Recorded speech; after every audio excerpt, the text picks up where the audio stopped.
MemoryNet at gamemorynet.org. You can see a lot of life here. Cars are out there actually hydroplaning. I think it's a dangerous situation. Mama? She's on her way, bud.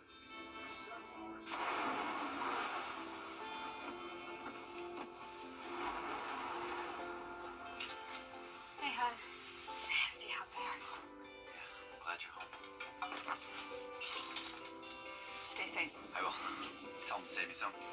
When others head in, we head out. Dominion Energy. Rain is never good for a wedding.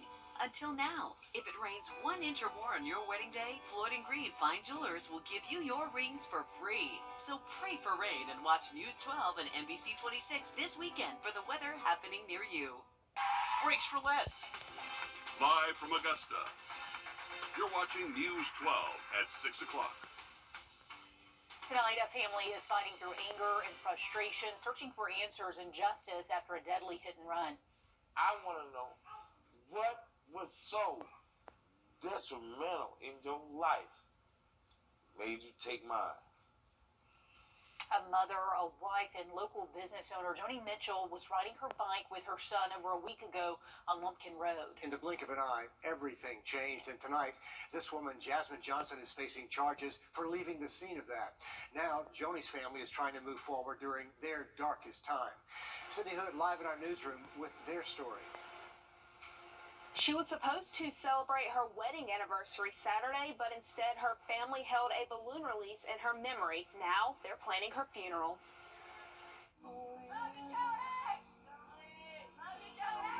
That was somebody. That's not your grass outside. Those aren't leaves on a tree. It's not trash you throw away. That was somebody. Somebody's wife? My wife was exceptional. Remarkable.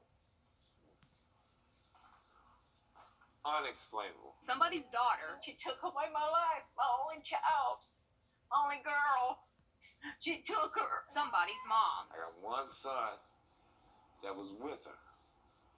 He had to cover her and watch her die in the street. And then for me to see the last memory I have of her is laying in the road is unacceptable. I got to remember that forever. And carry this pain forever. What did you do it? You could have blown the horn. You could have run around. I want to know what was so detrimental in your life made you take mine. She was everything to everyone she met. I'm going to be great because of her. We're going to be great because of her. We'll succeed in life and we're going to make it with her. Because she's always with them. There'll never be another Joni. No. Never be another one. That's the one and only. Joni Mitchell was one of 2 hit and runs last Saturday, and on Friday, 2 more pedestrian deaths happened, but no charges yet on those 2 most recent cases. We will continue to update you as we learn more. Thanks for sharing their story, Sydney, and our hearts just go out to that family. And unfortunately, with Joni's death, we now have seen 4 pedestrian deaths in the last 2 weeks. Broderick Parker was walking on Richmond Hill Road last weekend when he was hit. And just this past Friday, there were 2 other pedestrian deaths. The coroner says they are not related. Annie Doyle was hit on Gordon Highway. She was taken to a hospital where she later died. The other was on Deansbridge Road at Georgetown Drive. The Richmond County coroner working to find the next of kin in that case before releasing his identity.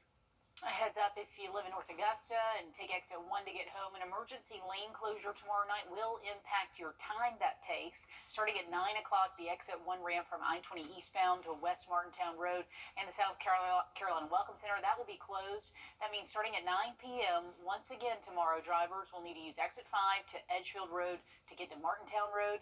So just a heads up to try to remember that will be shut down tomorrow night. Outside, kind of a gray, misty day. We're looking ahead to tomorrow, Macau.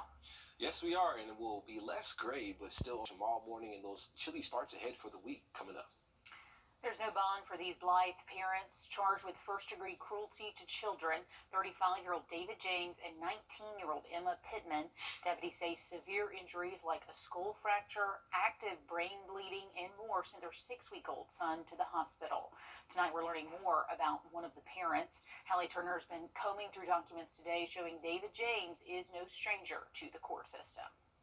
A man by the name of David Allen James may not ring a bell for you. The case management reports reveal he's a frequent visitor at the Richmond County Courthouse and has been since 2007. The 35-year-old has charges ranging from speeding to drug possession and most recently battery and cruelty to children. In May of 2019, he was charged with possession of meth, cocaine, weed, possession of drug-related objects, and not wearing a seatbelt. He pled guilty to felony possession of meth and felony possession of coke, was sentenced to 3 years probation, paid a fine of $610. The rest of the charges dismissed. In September, he was arrested again for simple battery, family violence. He was accused of hitting his father in the eye and attempting to choke him. The documents show the courts reduced the charge to disorderly conduct. He took a plea, paid a $300 fine, agreed to serve 12 months probation, and the case was closed. But in 2021, he tested positive again for both meth and weed, violating his probation, and was sent to a residential substance abuse center. He would see the courts 2 more times after that for speeding and driving without a license. In Augusta, Hallie Turner on your side. At last check, that 6-week-old baby boy is still in the hospital. Meanwhile, Barnwell investigators still need your help finding the shooter behind a mass shooting this weekend. They say just after midnight Sunday, the Sheriff's Department was called to investigate reports of shots fired at a large gathering on Quail Road off of Patterson Mill Road. There they found 6 people shot. 5 were treated and released. The 6th is still recovering, and another woman was taken to the hospital, but she died. The Sheriff's Office is looking for suspects, but they say no eyewitnesses have come forward. So if you have any information, they're offering a $500 reward. Meanwhile, deputies in 2 counties looking for missing teens. In Aiken, 16-year-old Tristan McCarty was last seen October 8th after deputies say he ran away from a home on Bird Lane in Trenton. He was last seen getting into a white sedan.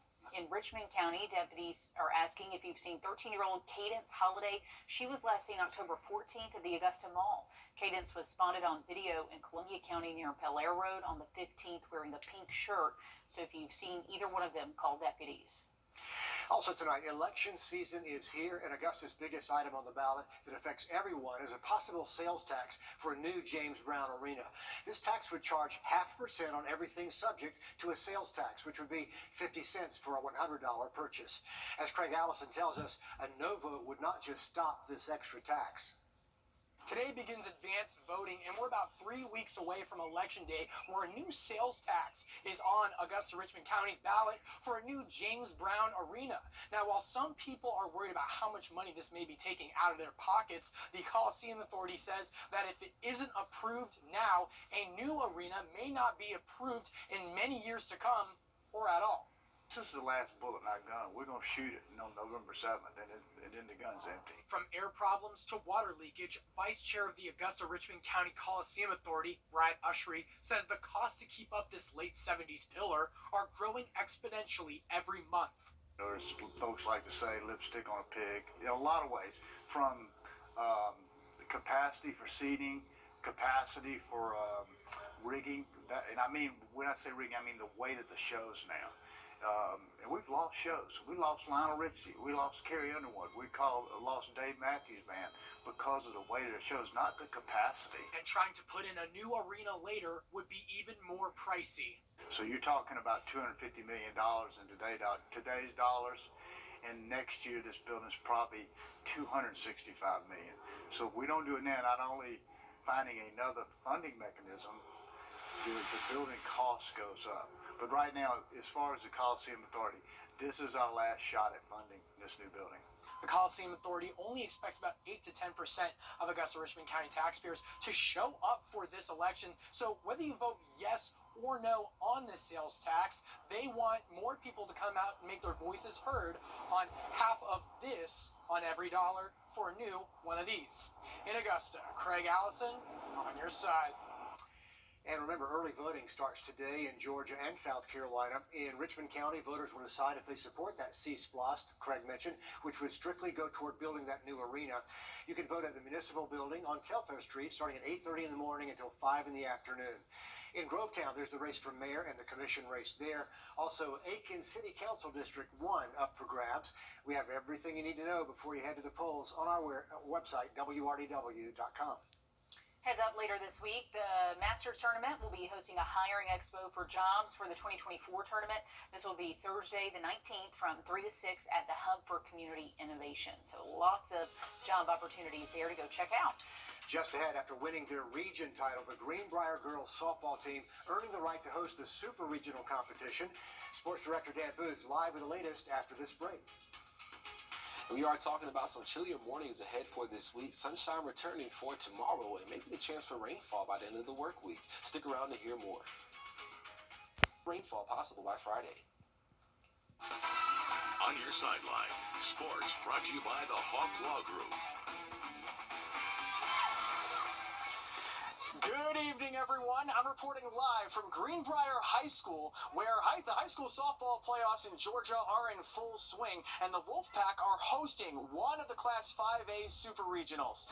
Now, we are currently in the bottom of the first in the Wolfpack's second game of the day. They gave up 2 runs in the first half of this inning, but then in the bottom half, they are on a rally right now, scoring 2 runs to tie the game at 2 runs apiece. Now, as I mentioned, this is the Wolfpack's second game of the day. The Wolfpack won their second consecutive region championship last week, securing the #1 seed in this super regional. Having the chance to host an event like this is empowering for the team, and they're about to score another run right now, as you can see. All those players running around on a home run, which is incredible live action right here. I don't think you can get much better than that, but it's empowering, and you can hear the community rallying behind this team right now, and it just breathes more strength and belief and into the dreams of them getting to Columbus for the state Elite 8. Now, as I mentioned, this is their second game of the day. They won their first game 20-0, and their second game of the day, as you can tell, is off to a pretty cool start right here in Greenbrier. Now, switching gears back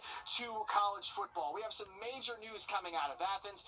According to head coach Kirby Smart, Brock Bowers, the tight end for Georgia, is going to miss the next 4 to 6 weeks after having an ankle sprain, high ankle sprain rather, in the game against Vanderbilt, because he is going to be having surgery heading into these next several weeks, where he'll be missing the next 4 to 6 weeks. Now, when you think about Brock Bowers, he is a matchup nightmare for defenses and has been most effective player for the Bulldogs offense over the past few seasons. And it won't be easy for the Dogs to absorb this loss, but they have to find a way to do it, because after their bye week, they're traveling down to Jacksonville to take on the Gators, and that game is followed by 3 straight games against Missouri, Ole Miss, and Tennessee, all of whom are ranked before ending the regular season at Georgia Tech. Now, that is a storyline that we will definitely be keeping an eye on moving forward. So, now Greenbrier isn't the only one of our big softball teams that is competing in the Super Regionals. The Harlem Bulldogs in Class 3A are doing their thing in Savannah, and News 12's Alyssa Lyons has the latest on the Lady Bulldogs. Harlem softball has one more game to go before they can call it a night in Savannah. Earlier this afternoon, they clicked on all cylinders, blanking Thomasville 10-0. It was their 10th shutout of the season. They've now outscored their opponents 224-56. They sit 23-8. A big reason for that is their strength in the circle. Against Thomasville, Harley Hoffman sent 9 back to the dugout, 5 of them looking. Big at-bats carry the Bulldogs at the plate. Every batter in the lineup got a hit. By the end of the 3rd inning, they were up 9.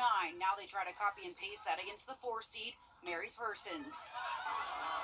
That first victory is always good, because we come down and win 3 games. We got 1 out, then we take 1 game at a time. So they'll reach champ. So it's going to be tough to win that ball game, but we're going to battle it out.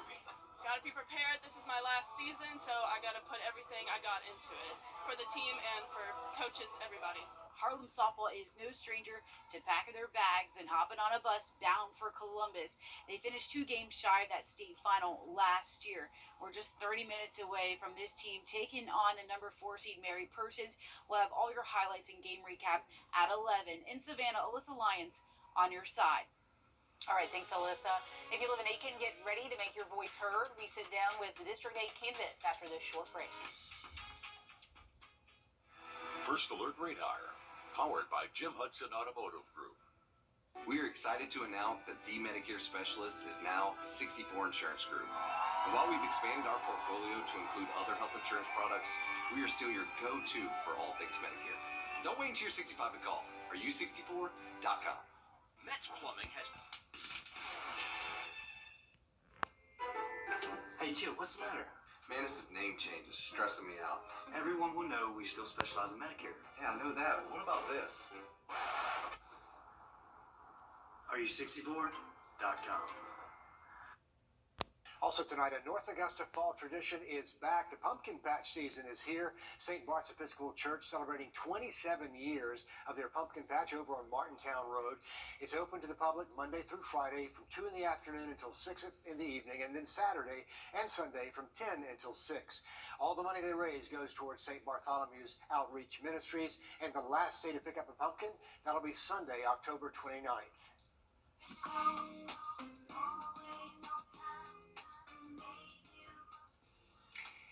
If you grew up in the 90s, you recognize those voices. An award-winning duo coming to the James Brown Arena next year. This Friday, tickets go on sale for Ja Rule and Ashanti, and you can expect an epic night of hits February 17th. You can buy those tickets on Ticketmaster, or you can head to the SRP box office at the James Brown Arena. Sounds like a great evening in February, but as far as rainfall chances, you can see by the end of the week, we're looking at a cold front moving through, but before that, some sunshine making a return. We'll talk about it one more time coming up. Well, temperatures right now are in those upper 50s and low 60s. We'll see a lot of 40s, though, by tomorrow morning. So definitely have that jacket on hand as you're stepping out the door. And also send the kids to school dressed appropriately as well with these chillier temperatures moving in. But as we do continue to look at the forecast down the road, we'll see temperatures in the 70s through the weekend and also some rain by Friday.